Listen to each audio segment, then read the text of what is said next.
Okay, so I made a lot of videos about the acid reflux, but I haven't posted any of them. So since my child's acid reflux has subsided, not crossing my fingers, I don't want to say jinx it, but he's not getting it as bad as he was before.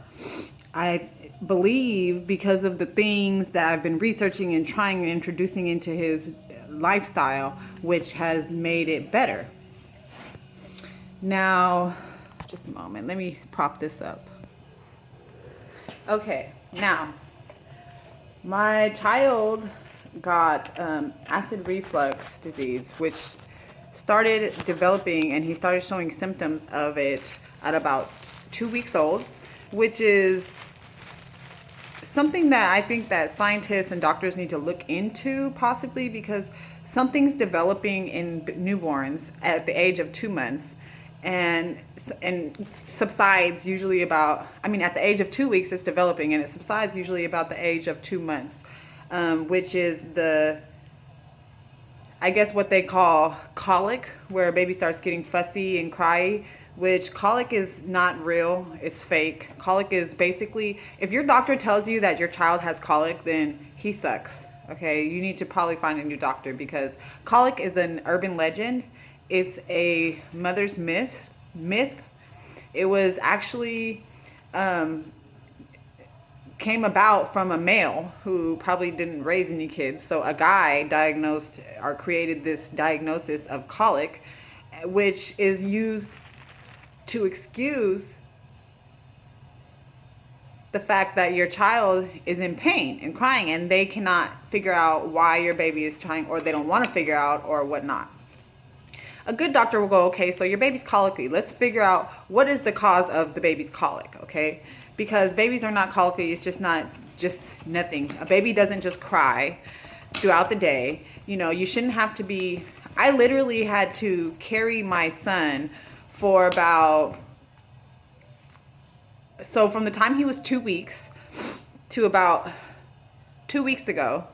So to the time he was 2 months, I had to literally carry my child 14 hours out of a 24-hour day. And the other 10 hours was trying to get my house together, trying to tend to my other 4 kids, trying to get a moment to get a break and get some peace of mind. But basically, he was always crying and always in discomfort. And he was in pain. He was crying from in pain. I called the ambulance probably 3 times during the episodes that he would have when he would get really bad. And I call them episodes because they're basically reflux episodes, where the acid is coming up and it's hurting him so bad with the combination of the gas that they have trouble releasing. It's bothering them so bad that it's like an episode, basically. It's like an acid reflux episode.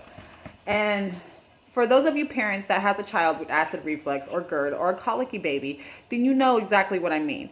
It's extremely stressful for mom. It's stressful for dad. It's stressful for the baby, It's hard when you're a mother and your baby's in pain and you can't figure out why they're in pain, or you can figure out why they're in pain, but you can't do anything about it. Now, acid reflux, there's a really, really, really good seminar, which I'll probably post a link to it, where the doctor talks about acid reflux, and he really, really goes into depth about acid reflux and the things about it. And one of the things that I learned in my research was that PPIs, or acid blockers, I'm trying to see if I can hear my baby crying, medicines which are prescribed for babies with acid reflux, really can do more damage than they can do good in the long run. To start with, PPIs are not meant for long-term use.